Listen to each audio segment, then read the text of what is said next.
We have a direct hit on the base rookie card.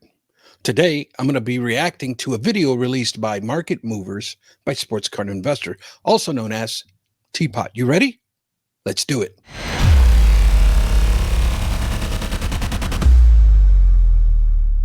Hey, hello and welcome, rookie card collecting friends. Victor, the rookie card specialist, coming at you, hoping this video finds you well. I'm over here stewing, right? Stewing. I love this kind of, I'm not stewing on rookie cards. Well, I kind of was a little bit, but I love this time of year as the weather starts getting cooler, the leaves are falling from the trees, and it's 40, 50 degrees out. This is the perfect weather for some. I just finished a nice bowl of chili, and this is the season for stews and soups and that kind of thing, and it just really real comfort food, right?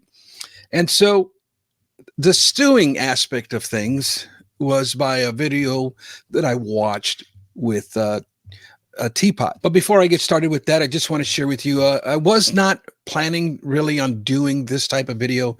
I was actually going to do a video on the rookie cards of Joey Votto.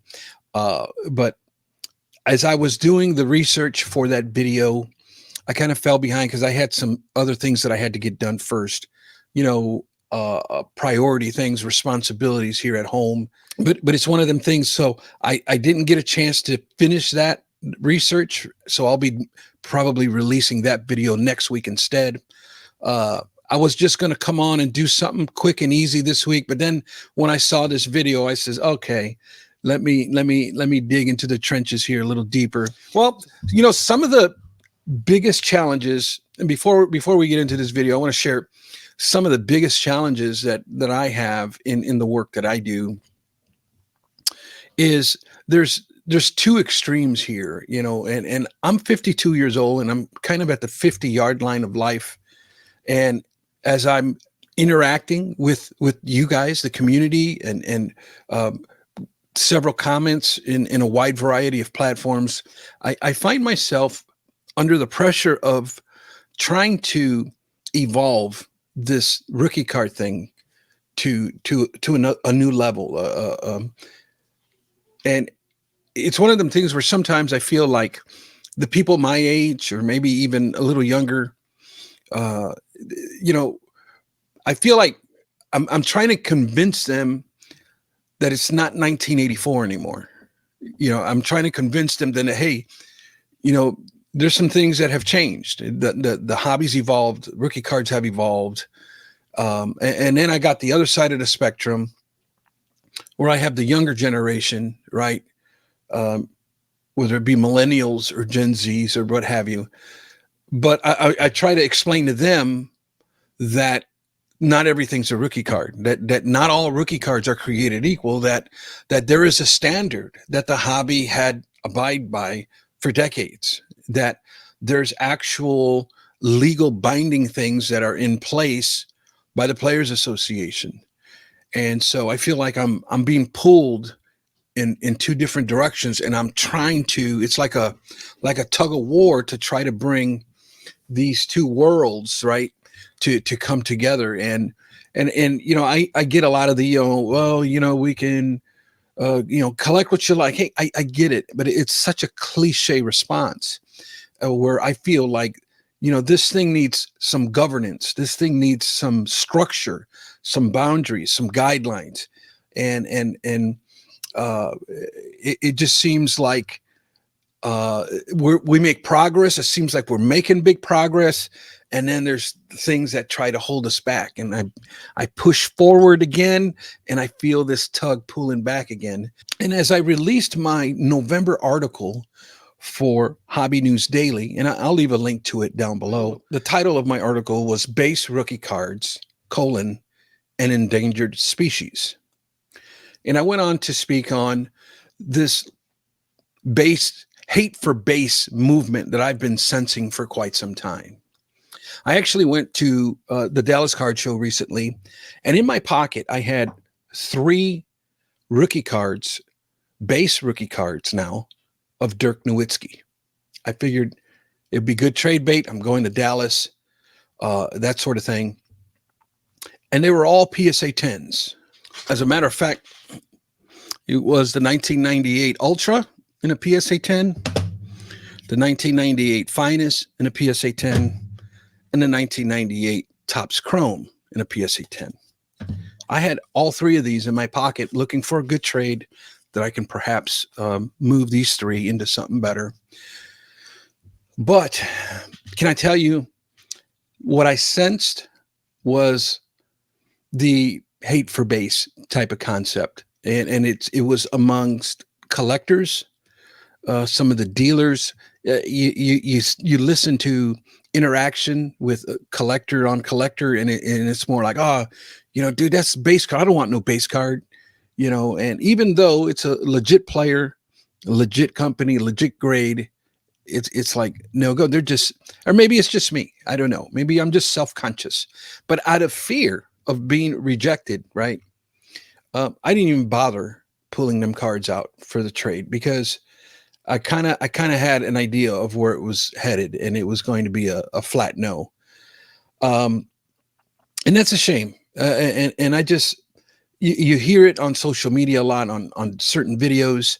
I get even comments left to me. I did a video, YouTube short, not too long ago, of a PSA return that I had, and all of that was not all the entire submission, but I had like 5 or 6 cards of Julio Rodriguez, and they were all base rookie cards, all of them in PSA 10.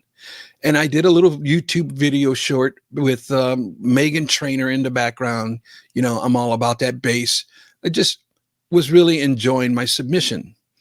And you would not believe some of the comments that I got on that short. It's like, this is junk. This is just another example of junk Slavera. You're the this is the kind of problem that we have. This is how come grading companies are behind. And it's like, my goodness, are you kidding me? These are PSA 10 rookie cards of one of the greatest young talents in the game. And it was just like, my God, it got shot down. It's like, man, and I see that over and over again, even on Instagram. You get comments. Why would you even send a base card to get it graded? It's like, wow, really? Because I like rookie cards. And so it's that kind of thing that I've been up against, between getting the two generations to kind of like come together to agree that it's time for a change. It's time to evolve. And really this hate for base rookie card movement is just things that I'm constantly battling. And then I see a video with Teapot, who I must admit, at first, I think I overreacted. I don't know, but it was early in the morning. I don't even know if I had a cup of coffee yet. And I know that's no excuse, but it started with the thumbnail right out of the gate. Boom. The thumbnail and the title grabbed my attention, and I don't know what it is, but anything and everything that anybody releases about rookie cards, YouTube shows it to me. So out of curiosity, I typically love Teapot's content because he's very in depth with research. He comes to the table prepared. He comes to the table with a lesson, and he comes with some really excellent content. And so I'm a big listen to Teapot. Even though I don't get into the investing side of things all the time, he seems to be changing his tone with that type of content as well. And I gave this video a listen, and I can tell you right out of the bat, my spidey senses started tingling. And I'm going to show you a couple of sections of this video for context. Maybe you already seen it, but I'm going to just give you my reaction video, my reaction to certain parts of this video, and then we can talk about it. Okay, I'm going to start off with this. Let's get right into it. Give me 1 second. All right, first things first, the usual disclaimers. I got to make this absolutely clear. This is all about my personal preference and about collecting. This isn't about investment strategies or how the market works overall. This is what I think. And there's a huge, massive difference between which cards one might go after as a collector versus as an investor. Collecting is very much about going after what you like, not about what others like. Investing, on the other hand, is entirely about going after what others like, because in order for something to appreciate in value, it needs to be high in demand and short in supply relative to that demand. So I can't stress enough, don't get those two things twisted in this video. With that being said, the things I'm going to talk about do raise some important questions. Why is the hobby this way? Why is it the way that it is? And how did it get to be this way? Who were the early influencers who set some of these trends into motion? And why do we feel like we all have to play along? This first part here, I wanted to stress, because when I first watched this video, I did not notice the disclaimer. I don't know what I was doing. I wasn't paying attention, but I didn't catch that part. So kudos to him for the what I call CYA, right? And he did give a disclaimer saying, hey, this is just my preference. Okay, kudos. I can agree with that. But as I move along, the three questions that he asked were kind of, and that's real good to do in this type of setting, because what he's doing is giving us a proposition, and you follow up that proposition with like an interrogative statement, and you're basically challenging your audience to think about this. And the three questions that he proposed was, why is it that the hobby is this way? Who were the early influencers who set these trends into motion? And why do we all think that we have to play along? Powerful questions there. Kind of contrarian questions, right? Challenging the norm, right? And that's okay. It's good etiquette for any good presentation. But, to me, as an older person, that comes off right away, kind of, you don't know what you're talking about type of thing. It's one of them things where, and I've made content on this many a times, kind of the evolution of the rookie card, how it all started, and it's going to be a big part of my book that I have coming up in the first quarter of 2024. So stay tuned for that. But the story of how the rookie card has evolved will be in that book. But to summarize it, it basically, who are the influencers? Well, there's just so happens to be a guy by the name of Dr. James Beckett, who is one of the primary influencers of the rookie card movement. And, it's one of them things where interviewed Dr. Beckett, and in his aspect was, or his philosophy in his business when he was running it was, Beckett Publications was merely recording what the hobby desired. There was an aspect of the hobby is the one who wanted structure to be in the rookie card. The hobby is the one who was wanting to know which cards in the set were rookie cards. It was the hobby that and he was just kind of facilitating the wants and needs of the hobby. And so in that aspect, let's answer the question, why is the hobby this way? Well, because of tradition, because of how the hobby has evolved. Who were the early influencers? Let's just say Dr. James Beckett's one of the primary influencers. Who set these trends in motion? The hobby set these trends in motion. And why do we think that we all have to play along? You really don't, to be honest with you. There's no gun to your head saying that you have to do this. It is, it's money driven, and one of the primary cards in the hobby that carries monetary value is the rookie card. And so that's not hard to put that piece of that puzzle together. But let's move on here to the next portion of it. Questions in mind as we get into this, and I'll start with number one, rookie cards, and even more broadly speaking, the firsts of things. I do not care at all. I do not care at all if the card was the first of something. My good friend Adam Gray from Basketball Card Fanatic magazine, the Real 27 guy, he will be recoiling when I say this, because Adam is a big proponent of firsts, and that's totally okay. So are many people. But for me, I just don't get it. How often are the firsts of something a clearly inferior product? Quite often, most of the time, I would argue. And so for me, if you recall my personal card scoring video from a few months ago about how to not accidentally buy the wrong cards, it was all about coming up with your own scoring system to determine what do you truly like.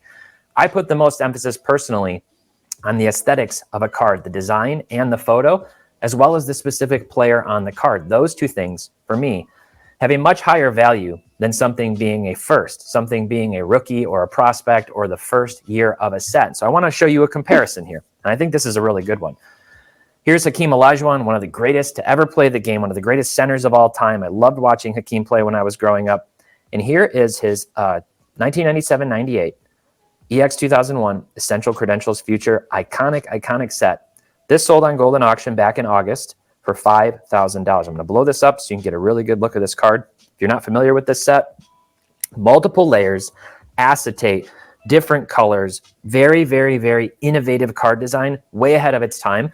And frankly, one that set the precedent for so much more innovation to come in subsequent years for cards. So $5,000 back in August for that card.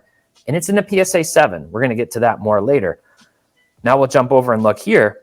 This is his PSA 10 Fleer 1986. This sold actually a few days ago on November 6th, 2023.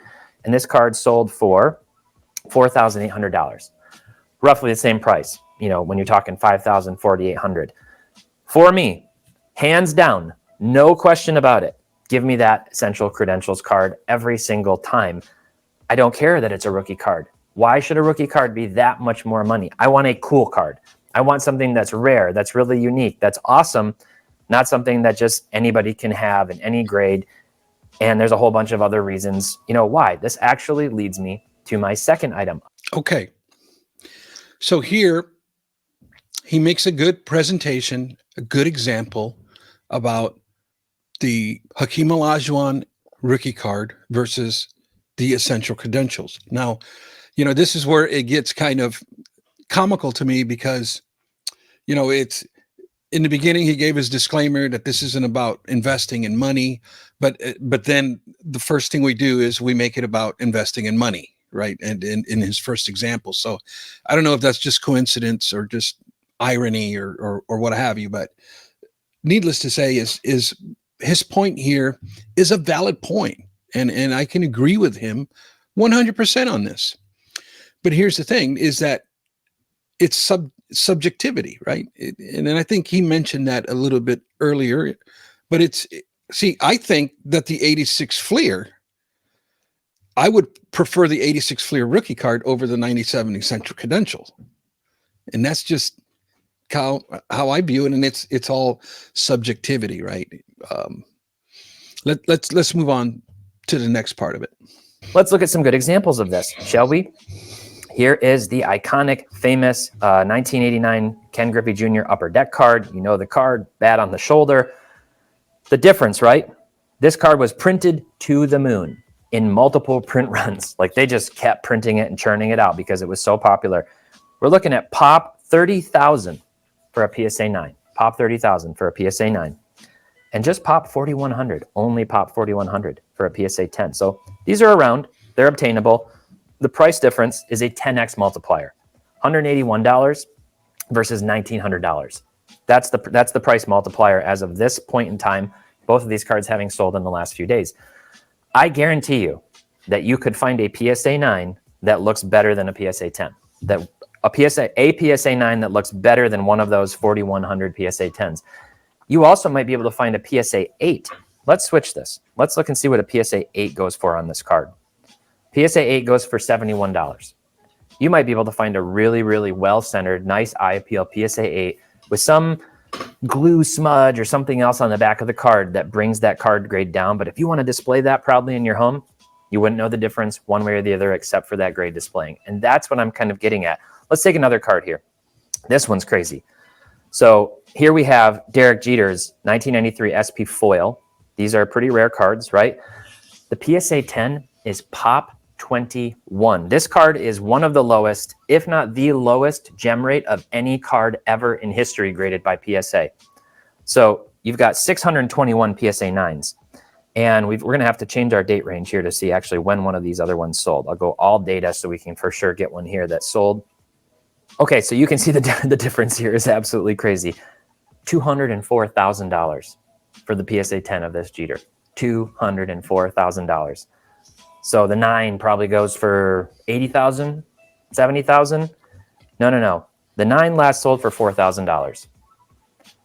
Now, maybe those PSA 10s are just so much better looking than any of these 9s. Maybe they are. But do you really care? If you just want this card for your collection, do you really care? Think about all the cards you could have in your collection for the $4,000 version of that Jeter, and then another $200,000 to spend on other cards. That's what I'm talking about in this scenario. I'm going to push it to one more, example here just to further illustrate the point. The Jordan, the PSA 10, $210,000 on the Jordan, $15,000 on the PSA 9. We're talking pop 322 versus pop 2951 on the 9. So for me, 9s are fine. They're more than fine. I'd rather have a really awesome collection of super cool rare cards in 9s or even lower, like that Hakeem 7, as long as they look good and clean to my eyes, much more than I would rather have a few cards, but in a 10 at a massively inflated price due to artificial scarcity.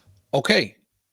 We got to admit here, solid points, right? Very well presented, very good examples, gave us pop reports, dollar amounts. The point is that there is inflated prices for PSA 10s due to what appears to be artificial scarcity. And what does that mean? That means that the prices between a 10 and a 9 are crazy. Okay, that Jeter 204,000 versus 4,000 between a 9 and a 10, and how much difference is there really between a 9 and a 10? A lot of us know this, right? A lot of us have been saying this for many, many years. But the other issue is the artificial scarcity. These 3 cards in particular that he's showing here, the example. There is an assumption within the hobby that PSA is very hard on grading these because they want to control the pop reports, right? And that's all generated this artificial scarcity. And that's how come we have these ballooned, inflated prices, because it's the good old boys taking care of the good old boys. Again, that is only speculation. I cannot prove that. I don't know if anybody has. We're just kind of reading between the lines and looking at certain behaviors of that market. And so I agree with him here in the aspect of why in the heck would anybody, at least not me, or why the heck would I spend my money on a PSA 10 that's inflated that much? I'm going to go with a PSA 9 and take that other $200,000 and spend it elsewhere, right? So that's kind of the logical side of the way he's thinking here. And I can see that being a turnoff, because if you're into it for the investment side, right, you're going to pay a really inflated price for these PSA 10s on these 3 cards. I just, there's no way, logically speaking, that those cards should be that expensive with as many cards there are in the market. And let's just, how many of you have sent in one of those cards thinking you had a chance at a 10 and it comes back, at a 7 or something? It's just like, it's crazy. It's crazy. So great stuff there. Let's move on. I'm going to show, this is going to be the last portion that I'm going to show you of this video, and just give me a few minutes here to set it up here. Okay, let's get right into it. This is kind of where he loses me a little bit here. Let's check this out. All right, third point. And this one's related to what we've already seen here. Let's talk about the great year 1986. Little Teapot was 1 year old. I think the 1986 Fleer set design is ugly as all get out. Red, white, and blue with yellow. Get out of here. These photos in the set, some of them look really good. The photo of the Jordan is amazing, but the card design is not good. Look at this. Everybody's got this kind of like cognitive bias about this card because it's iconic, because it's Jordan's rookie card, because it is such a sweet photo, tongue out, fly into the hoop. Hard to get better than that, frankly, especially for photos back in the 80s. But this card design does not look good. It's ugly. If a design like this came out today, it reminds me of what the people call the Donruss Poop Brown set. It just doesn't do anything for me. And speaking of Poop Brown, let's look at the sticker. This card is basically off white and yellow. And then you've got the red from the jersey on here. Kind of hard to read this, a weird design. You're like, what's going on? There's actually a border, but you can't tell that there's a border. There's like 3 different borders happening. It's not a good design. And possibly even worse than that design is the 1986 Topps. Obviously, the Jerry Rice iconic card here. Green, white, and yellow. If this card didn't have this yellow around it, it might not be so bad. Obviously, I mean, that's just very 80s vibes, just sort of these horizontal lines, like somebody just got their first version of, clip art and they're working with this or whatever paint, but it doesn't look good. And so for me, I don't really particularly like these products. There's way more cards. I could get so many cool Jerry Rice cards before this rookie card. I'm not going to chase it because it's his first card. I'm not going to chase it because other people like it. I'm not going to chase it because it has some kind of iconic appeal. Not for my collection. I'd much rather have other things. He goes on in the video to talk about National Treasures and Topps Chrome type cards. He's not a big fan of those either. But just sticking with the rookie card topic here, I think it's one of them things where, I think it's a little unfair. We're comparing those card designs to current day card designs, and that's not fair. And yeah, it probably was the very first version of clip art or paint or something, right? It's pre-internet. I mean, this is 1986.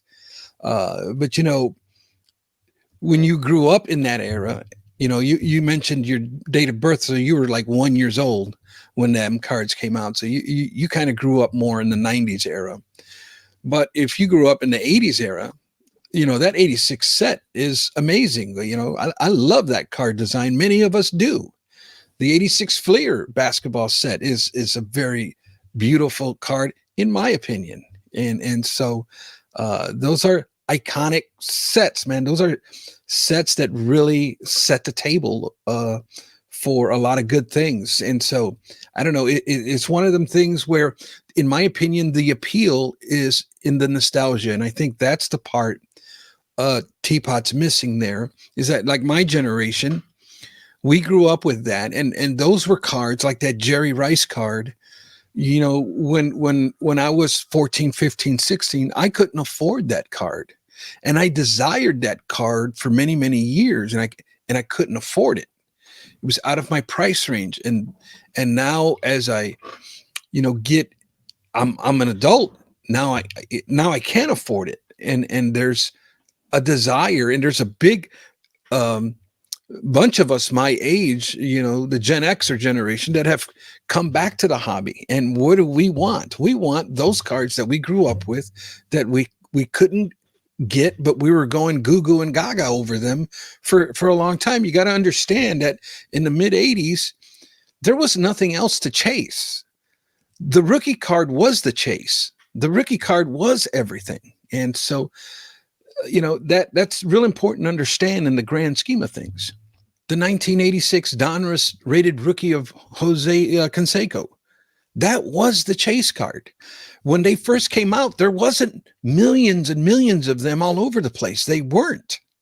They were pretty hard to find. People who pulled them were sitting on them or selling them. I mean, there was a demand for those cards that was huge because everybody was pursuing those rookie cards. And so, there was no essential credentials and refractors and all this stuff. It was plain old base rookie cards. So the real entertainment value in all of this video is to me, the comment section. The comment section just seems like he got obliterated with comments. We actually, Teapot and I, we had a pretty decent discourse there in the comment section. I'll share with you kind of my response and a response of a couple of other commenters, so you can grasp the context of everything that was said. I responded. My comment was, "Love your content, Teapot, but this video is concerning to me, and I have to disagree in part. There is a hate for base movement, and this doesn't help us progress the hobby. The rookie card is the most impactful card in the hobby. It's sacred, and it should be respected and protected by us, the hobby. The silent majority cannot afford essential credentials. You make some solid points, but why do we want to devalue iconic base rookie cards? I don't get it, and it forces me to lean into an elitist mentality, and I don't want to go there. Be well. Thanks for your honest take on this. Although I don't agree, I still gave you a thumbs up. So that was my response to him. There was a bunch of comments that he got. I don't know even if some of them were kind of, there was a lot of people that were pissed off about this, to shoot it straight with you. So um, the backlash is pretty real here. Some I just want to show you a couple of comments that I found real interesting. Here we have Card Connection 4322 says, I agree with most of your points, especially about buying what you like. I also appreciate that you are not afraid to bag on your boss's style approach. 1986 looks like trash, exclamation point. Maybe so, but it's a period piece. It's like saying the Mona Lisa isn't high quality compared to today's art. It's not a fair comparison when you consider the period. That, my friends, is a very well said comment. And 100% agree with Card Connection 4322 here, and very well said. Another comment was that Hakeem example goes both ways. You'll always have more buyers out there looking for the RC PSA 10. 20 years from now, maybe a handful of people will care about the essential credentials card. Another solid point there made by UT_sports fan, and many other solid comments, but I wanted to highlight at least a couple so you can kind of get kind of the reaction of other folks as well. Overall, I really, I respect Teapot's work, his research. I love that he has even the stones to release a video like this, and he approaches it with a very intellectual, fearless type mentality. He made it in the comments that him and I were back and forth. We were very cordial, and he even made it perfectly clear. He says, "Hey, listen, I have 0 cards over $5,000." So he kind of sticks to cards that are under $5,000, and he didn't want it to come off like he's this snobby elitist, only high end type stuff. But very entertaining video, some very well said points. And my final takeaway, is that I know that there's this hate for base movement, and like Teapot was saying in his comments, the market kind of dictates that, and I get it, and he's right to a certain extent. If the market right now hates base cards, hey, there's nothing I can do about it, nothing anybody can do about it. But I can tell you, you can hate them and let them prices fall, because I'm going to be buying them. And that's just kind of where it's at. And it's my main point in all of this. In my opinion, now is not the time to be releasing a hate for base message. Why do we want to devalue iconic base rookie cards? I just think the market right now, the trend is very volatile. Where the market is on a downward trend. Why do we want to crap on base rookie cards? Now, do we really want the market to crash even further? Are we trying to completely demolish the market by crapping on base rookie cards now? And it's one of them things, now is not the good time for this message, and it's one of them things where, yeah, you have the right to say what you want, because you're a content creator, and even everybody in the comments, you have your right to your opinion. You have your right to say what you want when you want, because we live in a fantastic country that allows us that constitutional right. Which reminds me, happy Veterans Day weekend to all you vets out there. Thank you so much from the bottom of my heart. I have a father who is a Vietnam War veteran, and I just love that aspect of my dad. He's like a hero in that aspect, that I look up to him for his sacrifice and years of service in the Vietnam War. But I can say this: you can say what you want, guys. Okay, all things are allowable, but not all things are beneficial. You can say what you want when you want, but is it beneficial to the hobby overall. And that's kind of my take on it. Yeah, I get it. I get, your preferences are changing. You don't like base cards anymore. Hey, good for you. That's your right. But we don't need to make a current bad situation even worse. And that's I guess that's kind of where I'm at with it. With that said, hey, thanks for tuning in. If you like this type of content, please consider subscribing and give it a thumbs up. And as I always like to say, not all rookie cards are created equal. And I'm going to tell you something, Kenny, this card is so smoking hot right now and will be forever because it is now being recognized as the true Jordan rookie from 1985. A bullshit? Until next time, buenos nachos, muchachos.